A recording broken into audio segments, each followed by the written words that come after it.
I'm a young. I am. And I am a young Black. A young black. Young. Black. A young black. Black equestrian. Equestrian. Equestrian. Black equestrian. Equestrian. Black equestrian. equestrian. Black equestrian. I'm a young black equestrian. I am a young black equestrian.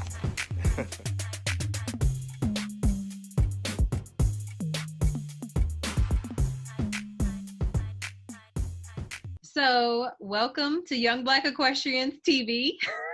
Thank you. It is our new YouTube channel we decided to start. We've been doing the podcast for a year now. It'll be a year in February. So a lot of people, would say, hey, can y'all do videos? Can y'all do how-tos and DIYs? And, pretty much somebody like us doing the same thing that already exists, but that's fine. That's fine. Right. Yeah. So we decided to just reach out to some people and get some video conferences going and use that to launch our YouTube channel because we already do the podcast. So Right. we'll be using the audio for the podcast and then our videos will be on YouTube. Oh, awesome. Yes.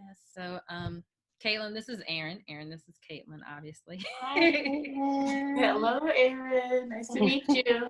It's a pleasure to meet you also. So Erin, if you want to just start off by kind of telling us about yourself, where you're located, your current mount, your current horse. This is plural. Yeah. So I'm Erin. You want to know my age, like my real age and stuff? You don't have to do that. I'm 35. From Philadelphia. I have been riding and competing since I was about 6 years old, I want to say. It's like from Western pleasure to hunters and jumpers and halters. So I've done it all, but my main discipline growing up was hunters and jumpers. So currently I have 5 horses. Don't know how I went from 1 to 5. It's so easy. All right. Yes. I'm up to 3. Right. Wow. So, kid, do you want a description of the horses or? Sure. I mean, just tell, what their function. I'm sure each one has a different function. That's why you need all of them. I would like to think that. That's what I like to tell myself.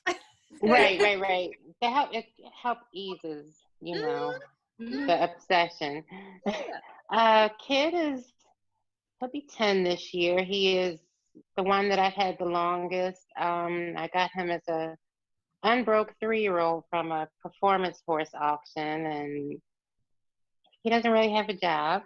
I take him to a trail ride here and there. He's still not this finished horse that I want him to be, but I don't have the time because I have 5 other horses, and here he is 10. Mm-hmm. Cowboy, Kid is a quarter horse paint. Cowboy is also a quarter horse paint, who is another one that doesn't have a job. He does trail rides. Chuck, Cowboy is 13. Chuck is 18 years old. He's a quarter horse gelding. He was my friend's horse who was killed this past summer, so I kind of inherited him. Mm-hmm. Sorry for your loss. I said sorry for your loss. Oh, thank you. And Dream is an Appaloosa colt. He's 8 months old. So his whole thing, I started showing him halter. So hopefully we can make it to the Appaloosa Futurity and everything like that this year. And Buttercup is our miniature, and she does pony parties and hospital visits, and we just started taking her to hospitals to visit with cancer patients and stuff like that this year. Mm-hmm. So that's the herd for now. Well, good. It looks like they, all in due time. Everybody will, get their work done eventually. Just serve their purpose. Yeah, eventually. So I am the director of Philadelphia Urban Riding Academy.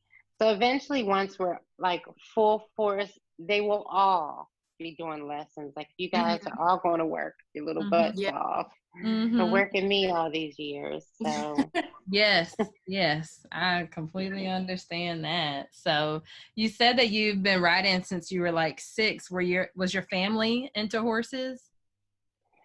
it was kind of like yes and no. And my uncle, well, I guess you could say that. So yes. Yeah, like my mom no, my dad no, just not immediate family. Mm-hmm. So I kind of brought it to the immediate side and stuck with it and been doing it ever since. Like my parents probably thought I was crazy and everything else, but it was, or they thought it was a hobby, which That you it were turned into, right. It turned into like a lifestyle. Yeah, that's our little tagline: passion, culture, and lifestyle. Like it just it consumes you for sure. So what kind of in your career made you want to put horses as a focus? Because it is a hobby for some people and they, have a job doing something else. But what in your career path kind of said, hey, I'm going to stick with teaching and, establishing the Philadelphia Urban Riding Academy, stuff like that?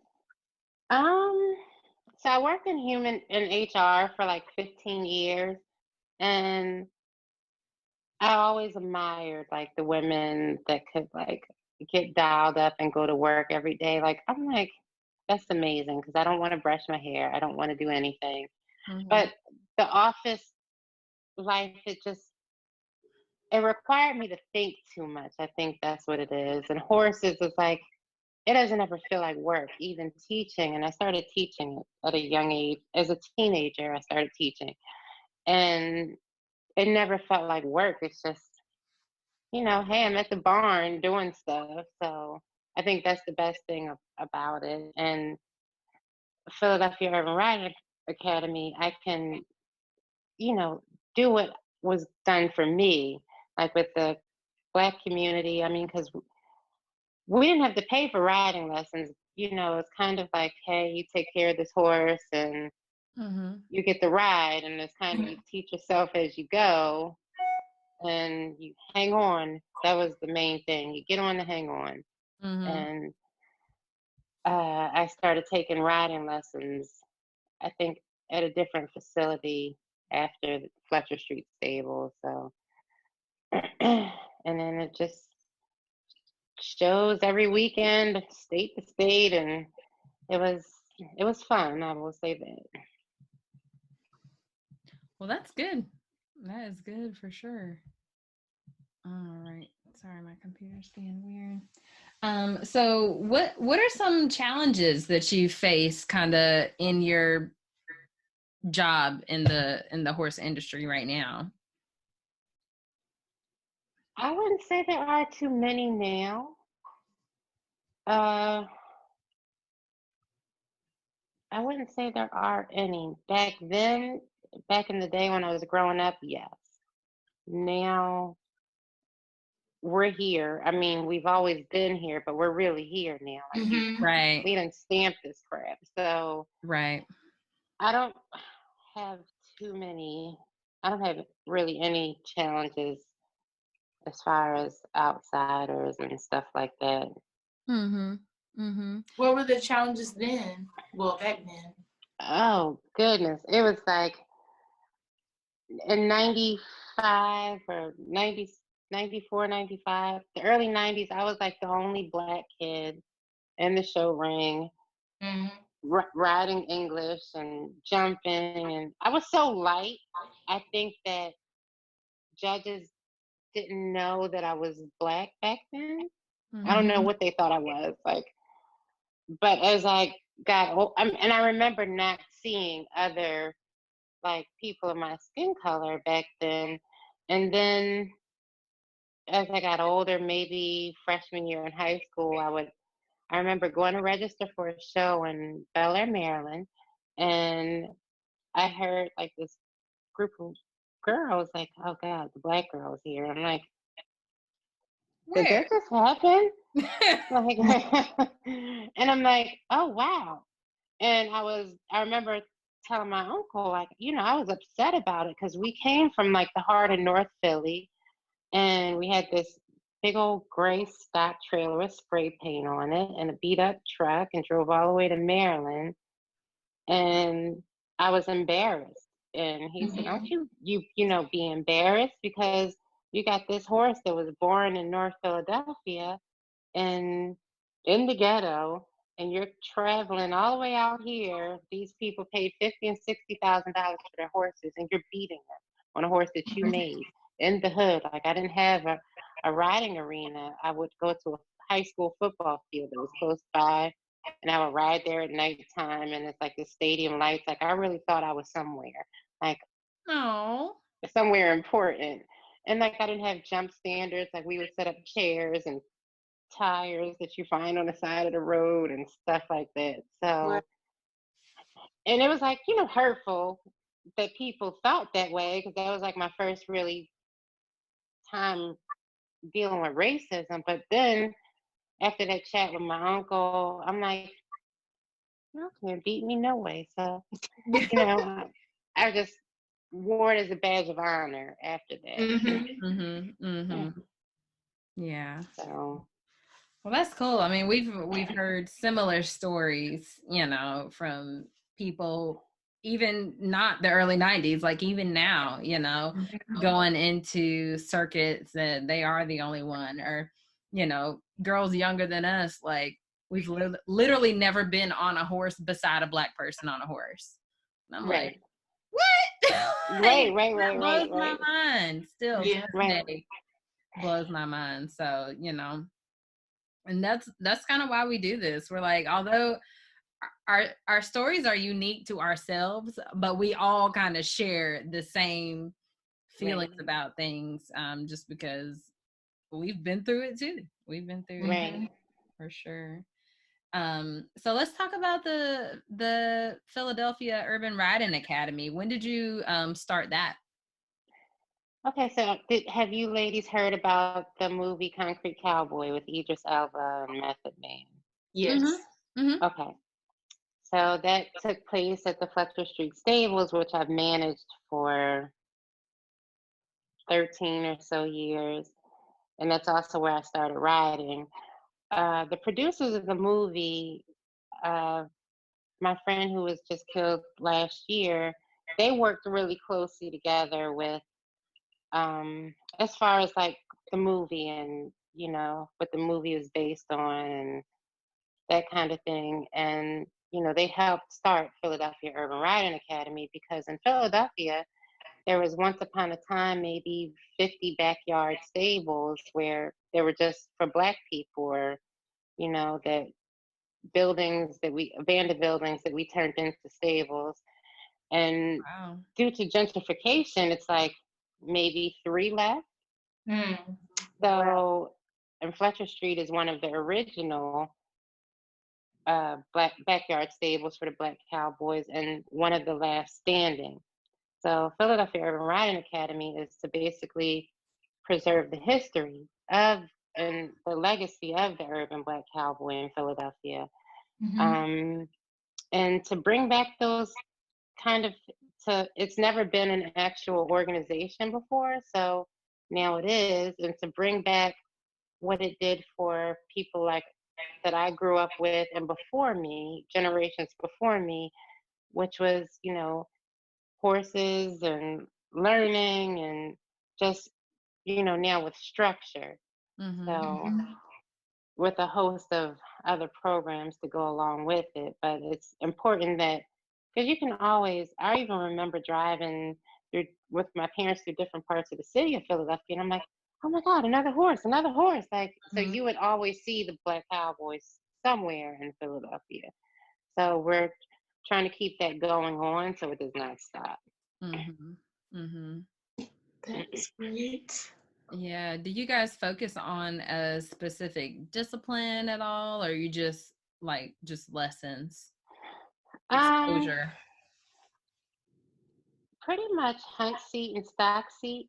So uh, a lot of the kids, we're working on a new facility at the moment. So a lot of kids end up liking gymkhana and barrel racing and that kind of stuff, which is fun. But you have to, as far as, you have to, I feel like you should be able to ride any discipline. Like, everyone says that riding English is so hard, or a lot of people say that. I'm like, what? No, I think it's easier.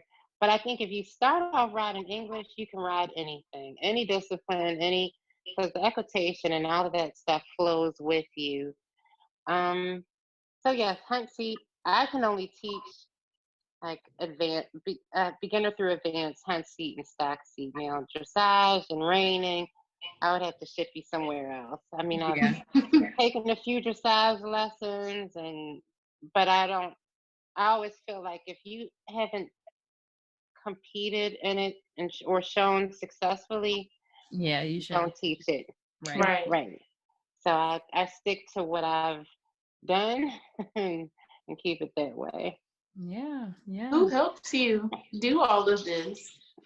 What, Philadelphia Urban Riding Academy? Yes. Or the producers from the movie? So are they done with the movie yet? They are. They're finishing up editing now, so probably you'll see something by August, late summer next year. So the Academy, even like after the movie is done, it'll just keep continuing? Yeah. Or it'll just continue? Yeah. Oh, well, that's great. Yeah, they are like, so many different people have come through Fletcher Street. Like there was the Wall Street Journal, the Fletcher Street book, and Google, and the 76ers commercial, so many different things. I mean, which is good. They keep Fletcher Street in the media, but they come through, they do what they need to get done, and then that's it. These people, the producers from the movie, they genuinely care. Like, and they're like, we want to see what happens after the movie. We want this to keep going. And they're an amazing group of individuals.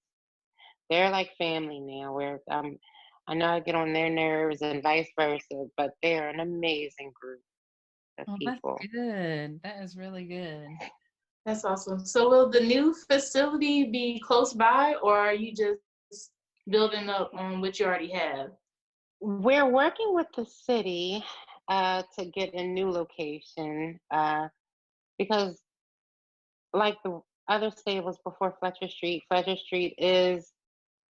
there's 3 different barns on Fletcher Street with 3 different owners, and there's not one specific location. It was like 5 different barns on one block.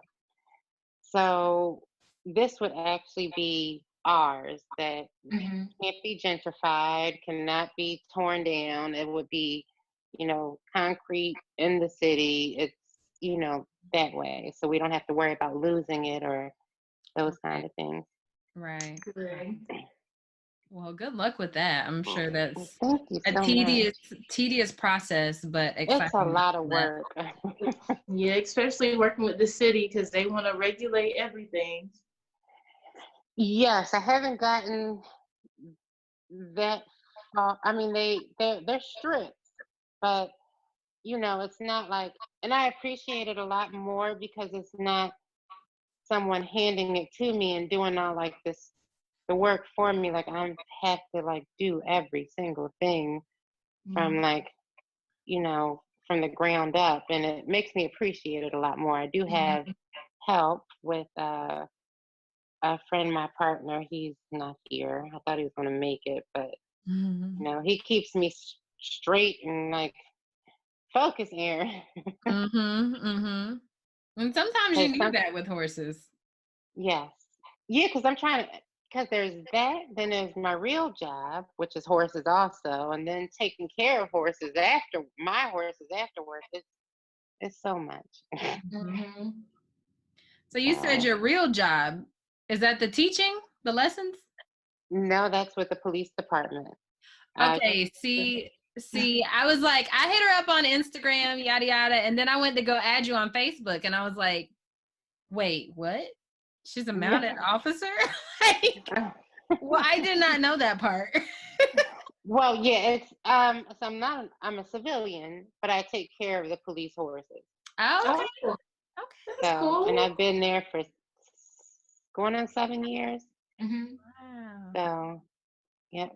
So that's you that sent me the friend request today. Yes. Okay, I'll get it because I'm like, who is this? Yeah, that's Okay. me. That was me. Gotcha. Well, that's pretty cool. Do they have a barn? Where do their horses stay? Their horses are in the greater northeast part of Philly. Okay. So even like the actual stables that are actual stables now in Philadelphia is maybe like 8 of them that aren't for the Black Cowboys. I'm sure you guys heard of Work to Ride. Mm-hmm. Okay, so she's an amazing person also. I'll try to get her to get some of her kids to talk to you Yes. guys as well. Yes. Okay. We'll talk to her too. We'll talk to everybody. Yeah, her too. Yeah, I taught there for years. So, and did her program and taught her lesson program for years. They're great. But those buildings were actually police stables, old Okay. police stables. So, but now there's one police stable left, and it's in the far northeast. It takes me an hour to get to work every day. I dread that I was drive. about to ask, how long does it take? Oh my goodness. So when do you find time to do the stuff with the pony? In between work, it's like my like I feel like a robot. Like I'm just going and going and going and going. I do sleep, understand. but I do find time to sleep because I enjoy sleep a whole lot. Yes. I am with you there.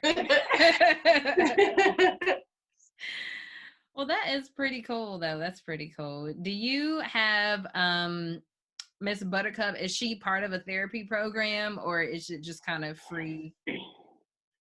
No, well, yes and no.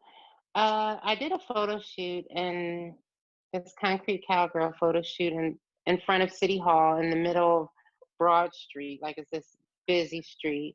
Mm-hmm. And the photographer, one of his clients, was like, "Hey, do you know someone that can bring a horse to the hospital for she runs a therapy program?" And he asked me, and I'm like, "Yeah, we can do that. Like that's one thing we've always talked about, like that we wanted to do." And we just popped up with it one day, and then we just kept on going. Mm-hmm. So, yeah, Okay. and she's like this.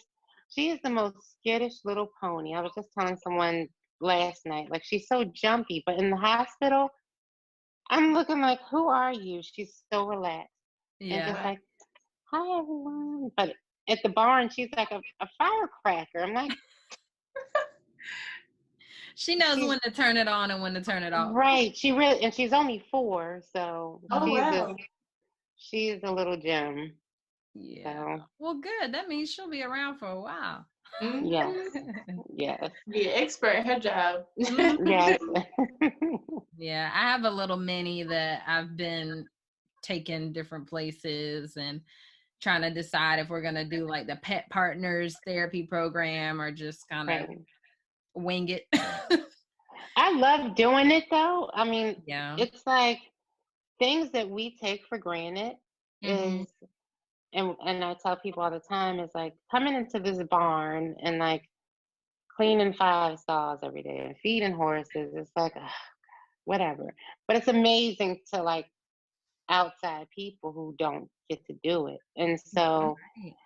so something like this that we take for granted, this little miniature pony or horse, you go into a hospital, a lot of these people, all they see is machines and 4 walls. They Yeah. don't get to come home sometimes. So Mhm.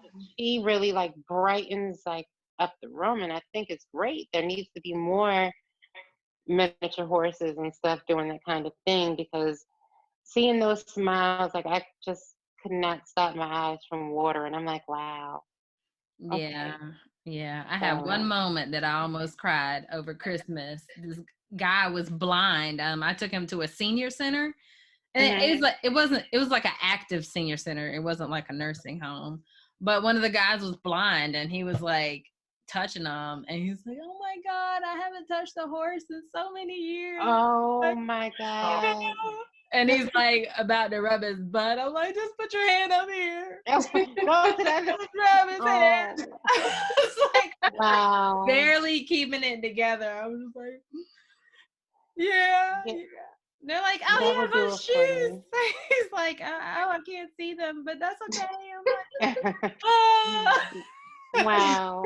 Yeah. See that? I'm like, those are like tearjerker moments for me. Like, I'm just like, the last time we went to the hospital, people were like getting chemo, and we were just like walking around, and I'm like, I just like had to hold it in, like, wow, and they're just like going through their treatment and not even paying attention to their treatment because of her. Mm-hmm. So it was just, I love doing it. I love it. Yeah, it's definitely. I'm glad that you're doing it. Yeah. So what do you think is like your vision for the future for the Urban Riding Academy? Do you want to like kind of make that your full-time thing, or what vision do you have for like the next 5-10 years? It would definitely be a full-time job, because I did start Concrete Horsemanship. Mm-hmm. You know, people are like, hey, I like what you do with your horse. Like, there's this one video I was just playing around with one of my horses, free lunging him, and he's like, they're all voice command. And again, like, people who have horses, they're like so amazed. I'm like, really? Like, but that's something I've always like did with my horses, but I guess it is unique, and it's like decent, like, as people say. So people are like, can you train my horse? Can I send my horse to you? So it's like, and then a clinician, I went to a clinic in Maryland, and his name is Sonny Gargiulio. He's a natural horsemanship clinician. And he asked me, he said, why don't you, do clinics? I'm like, excuse me? I'm still like, excuse me. I'm like, I'm still watching you guys, and like Casey Westfall and John Lyons. I'm like, and he says, so do I. We all do, but you need to do it. Like, you have a talent, and you need to like express it. I'm like, whatever. He's just like flirting and stuff like that. So, little old Italian man. And so I went into the horse expo last year, and he was there, and he saw me. He was doing a demonstration, and he stopped, and he's like, hey, everybody, turn around. That's my friend Erin, and she's going to be here next year doing a clinic. She's up and coming clinician. I'm like, wait, no, I'm not. So, don't tell them that. Right, don't be telling like, that. So, and he's been like a huge inspiration to me, because, like, again, like, I'm still, I can binge watch training videos all day long. Training videos and the Golden Girls, I never get tired of it. So they, Concrete Horsemanship is like one of the things that I hope to have like full force, whether it's clinics or in-house clinics. And hey, what happened here? I don't know. That's a nice picture. There we go. Oh, where'd it go? Oh, okay.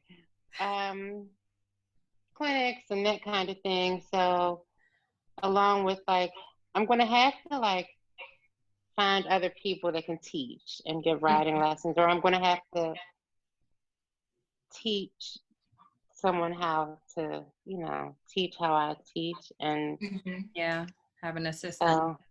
Yes, because it's going to be impossible. Like, my partner, who's not here, he's going to just take care of like the daily duties of the farm and that kind of stuff.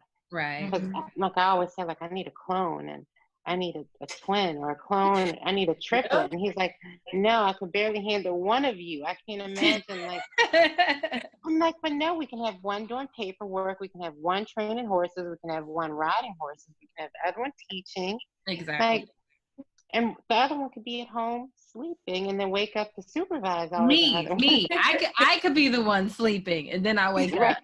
Right. You just have to find someone and duplicate yourself through them. Right. Yeah. They're duplicating stuff now. Mhm. Like Yeah. cloning animals and Sheep and stuff. Yeah. Mhm. stuff. So, what advice would you give the aspiring equestrian, whether they're, coming up through your program or wanting to start something similar? If you feel it in your heart, go for it. Do not let anyone tell you that you cannot. Because that was like another thing that I faced as a child, maybe 7 years old. I met like this upscale facility taking riding lessons.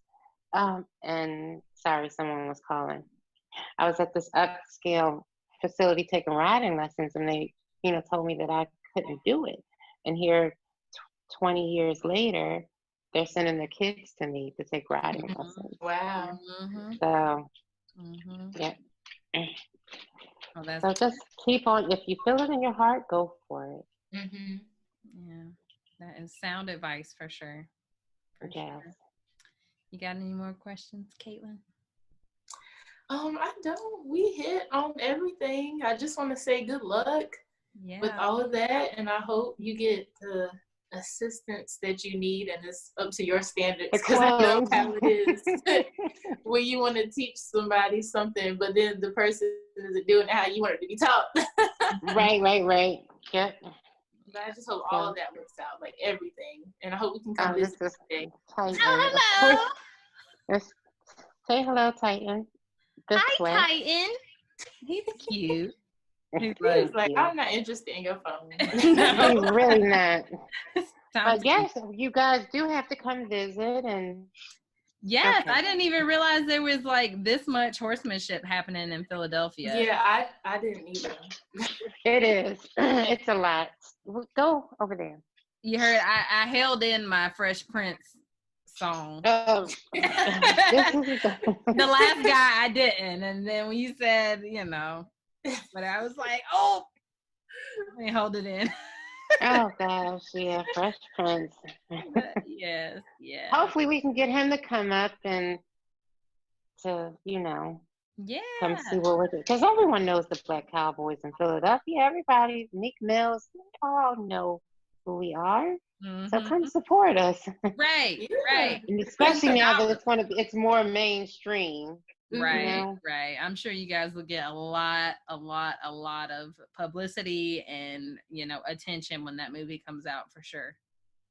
Yeah, I'm excited. I can't. They are like, they did this short film called The Cage, Mm-hmm. and one of the producers, when I first met him, he said, "Did you see my film?" I'm like, "No." He's like, "It's called The Cage."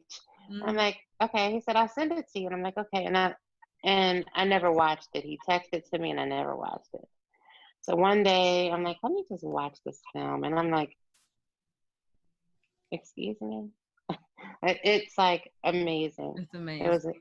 It's like, yeah, it won Lee Daniels and all the rest of the big people over, and this is his first time like really coming out as a filmmaker. Mm-hmm. So We're about to cry during this movie. I know. yeah, I cried during the movie, and like, oh God, no. Because it was so important to my friend that was killed, and this is all he talked about was this darn movie. Like, Mm-hmm.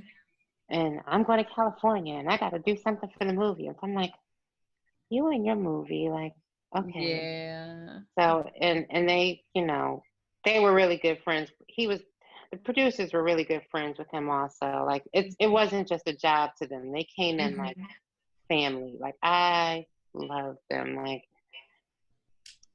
listen, they're amazing. Well, good. Well, good. Well, I hope everything just goes smoothly for them, and for you guys too. Thank you so much.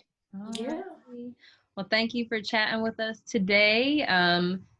Shout out your socials if you want people to follow you on. All right. So we have Instagram. We have one Concrete Cowgirl, Concrete Horsemanship, and we have Philadelphia Urban Riding Academy. Mhm. And for Facebook, we have Concrete Horsemanship and Philadelphia Urban Riding Academy. All right. So I'm still learning how to work this technical stuff. So You're doing great. You're doing great. thank you. If y'all can see how my phone is propped up on these candles.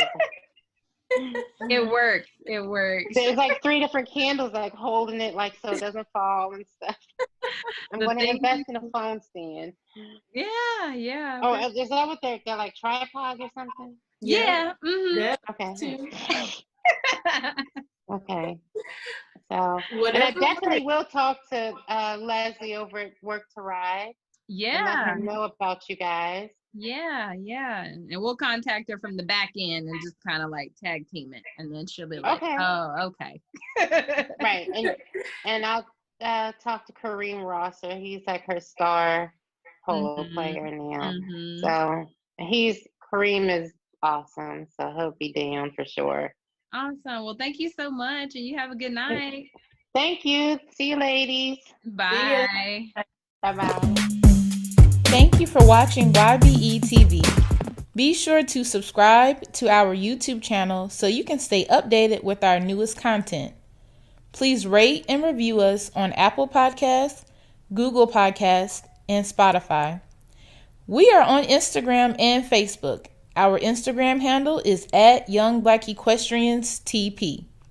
Remember to use hashtag YoungBlackEquestrians or hashtag YBE when making posts to social media. Tune in next week for another episode.